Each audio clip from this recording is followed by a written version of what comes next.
चार बहू का गर्मी में एक कमरा।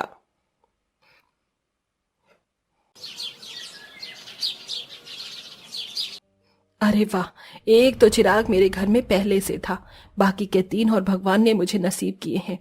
आ जाओ मेरी प्यारी बहू, मेरे इस छोटे से घर में तुम्हारा स्वागत है। हिमानी बहू, चल अपनी तीनों देवरानियों की जरा आरती तो कर। जी माँ। हिमानी ने बड़ी ही खुशी खुशी अपना तीनों नई नवेली देवरानियों की आरती कर उनका गृह प्रवेश करवाया। लेकिन हिमानी ये नहीं जानती थी कि वो कौन सी आफतों को अपने घर में बुला रही है। नई बहुओं का पहला दिन तो कुछ इस तरह से बीत गया। तीनों ही हेमा की छोटी बहुएं अमीर घरानों से थीं, जो दहेज में अपनी हर तरह की सुविधा का सामान लेकर आई थीं। सिर्फ एक हिमानी ही गरीब परिवार से थी। नई बहुओं की शादी के लगभग एक हफ्ते बाद। अरे रीमा, तुम्हें माँ, आपने कमरे में क्या एसी चलाया हुआ है? जी हाँ, मैंने एसी ही चलाया हुआ है, लेकिन जेठानी जी यहाँ खड़ी होकर आप ज्यादा इसकी मजे मत लीजिए। मतलब? मुझे कोई मतलब नहीं बताना है। रीमा ऐसे बोलती हुई एसी को बंद करके कमरे से बाहर आ गई। हिमानी को यह बेरुखा सा बर्ताव काफी अजीब लगा, लेकिन उसने उसे नजरअंदाज कर दिया। ऐसे ही दोपहर के समय। हाँ, मेरा तो पेट भर गया। अब तो मैं चली अपने कमरे में थोड़ी सी कूलर की हवा खाने। बहू, खा पी कर जल्दी, टेबल पर से बर्तन भी उठाने होते हैं। मैं जानती हूँ मम्मी जी। हाँ तो कहाँ जा रही हो? इन्हें समेट कर जाओ।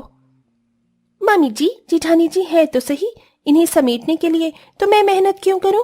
जेठानी जी तुम्हारी जेठानी है, क्योंकि कोई नौकरानी नहीं है जो तुम उस बेचारी पर ही गर्मी में सारा लोड डाले रखती हो। मम्मी जी, हम आपकी अमीर बहुएं हैं जिन्होंने आपको भर भर कर दहेज दिया है। जेठानी जी ने क्या दिया है? ना उनकी शक्ल अच्छी है, न रंग रूप, और तो और वो दहेज भी कुछ खास नहीं लाई थी, तो घर के काम वही तो करेंगी।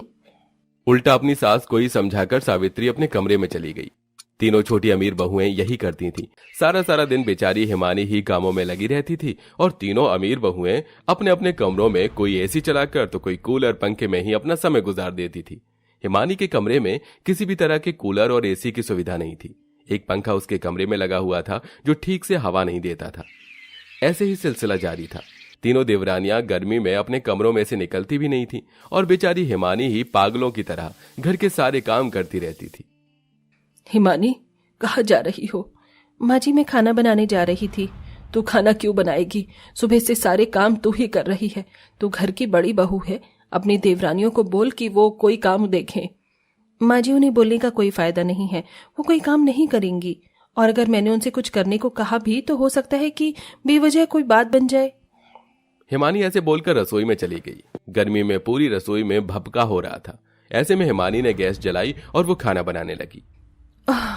कितनी गर्मी है, ऐसा लग रहा है जैसे इस रसोई में ही उबल रही हूँ। एक तरफ हिमानी थी जो सारे परिवार के लिए मेहनत कर रही थी, तो वहीं दूसरी तरफ एकदम सही कहा तूने, इतनी गर्मी में तो कुछ भी करने का मन नहीं करता। अरे ये किसने किया? अचानक ही गायत्री के कमरे का कूलर बंद हो गया। वो कूलर किसी और ने नहीं बल्कि हेमा ने बंद किया था। हेमा के साथ सावित्री और रीमा भी थी। मैं तुझसे बाद में बात करती हूँ। माँ जी, ये आपने क्या किया? बेशरम, कैसे दांत फट रहे थे तेरे फोन पर। चल इधर आओ, रसोई में हिमानी के साथ कोई काम देख। मैं रसोई की इतनी गर्मी में कोई काम नहीं करूंगी। हाँ, गर्मी तो बस तेरे लिए ही है। जरा बड़ी बहू को देखो कैसे बेचारी पूरे दिन कामों में लगी रहती है, और एक तरफ तुम तीनों हो कि घर के किसी काम को कोई मतलब नहीं।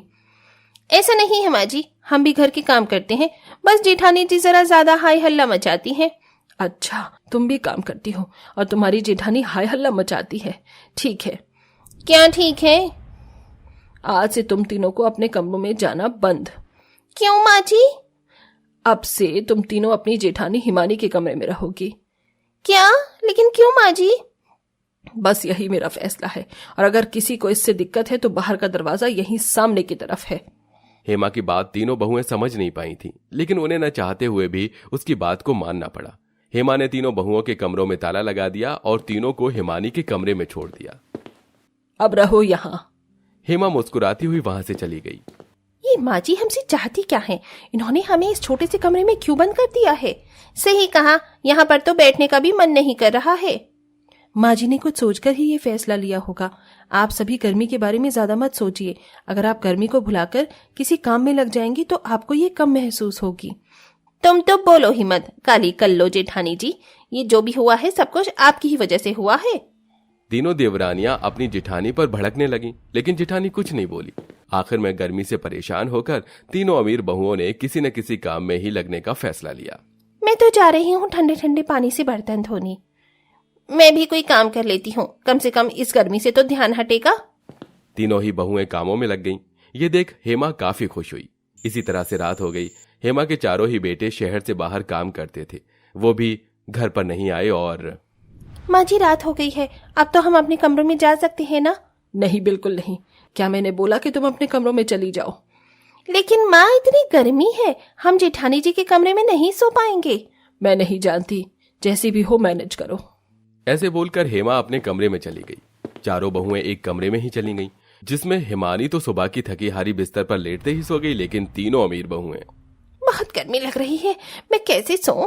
पता नहीं जेठानी जी कैसे सो गई हैं। मेरी तो पूरी कमर ही पसीने में तर हो रही है। माँ जी ने ना जाने क्यों हमें यहाँ फंसा दिया है। तीनों बहुओं की ऐसे ही जागते हुए रात कटी और अगली सुबह। हाँ, तो कैसी नींद आई? पूछो मत माँ, पूरी रात एक झपकी भी नहीं लग पाई। माँ जी, हमें हमारे कमरों में जाने दीजिए ना। आप हमारे साथ ऐसा क्यों कर रही हो? जानना चाहती हो कि मैं ऐसा क्यों कर रही थी? तो सुनो, इस एक दिन की गर्मी ने तुम्हें हिला दिया ना। ऐसा नहीं है कि गर्मी पड़ नहीं रही थी, हर रोज यही गर्मी पड़ती है, लेकिन तुम उसे अपने हिसाब में ढाल लेती हो। पर बेचारी तुम्हारी जेठानी गरीब है तो वो ऐसा नहीं कर सकती। वो इसी गर्मी में रोजाना भूनती है, और इतना ही नहीं, इतना सब कुछ हो जाने के बावजूद तुम भी उसकी मदद नहीं करती हो। मेरा मकसद तुम्हें एक साथ करके सिर्फ तुम्हें तुम्हारी जेठानी की हालत का अंदाजा करवाना था कि बिना किसी कूलर और एसी के काम में लगे हुए ये गर्मी कैसी लगती है, क्योंकि तुम तो घर में कोई काम देखती नहीं थी, ऊपर से अपनी जेठानी को ताने भी देती रहती थी। लेकिन एक दिन उसकी जिंदगी जीकर तुम्हें कैसा लगा? हेमा की बात सुनकर तीनों छोटी बहुओं का सिर शर्म से झुक गया। अब उनके पास अपनी सास की बात का कोई जवाब नहीं था। हमें माफ कर दीजिए जेठानी जी। माँ जी, आज हमें आपने आईना दिखा दिया। मुझे भी, और मुझे भी। अरे नहीं, ये आप सभी कैसी बातें कर रही हैं? मुझे किसी की माफी नहीं चाहिए। जेठानी जी, अब से हम भी आपके कामों में आपकी मदद किया करेंगे, और आप चाहें तो हमारे साथ हमारे कमरों में रह सकती हैं। तुम्हारा शुक्रिया गायत्री। अब तीनों देवरानियां अपनी जेठानी की घर में अहमियत और जगह को समझ चुकी थीं। इस दिन के बाद से फिर कभी तीनों बहुओं ने अपनी जेठानी को परेशान नहीं किया। अब वो सभी मिलजुल कर सारे काम किया करते थे और खुशी खुशी रहते थे।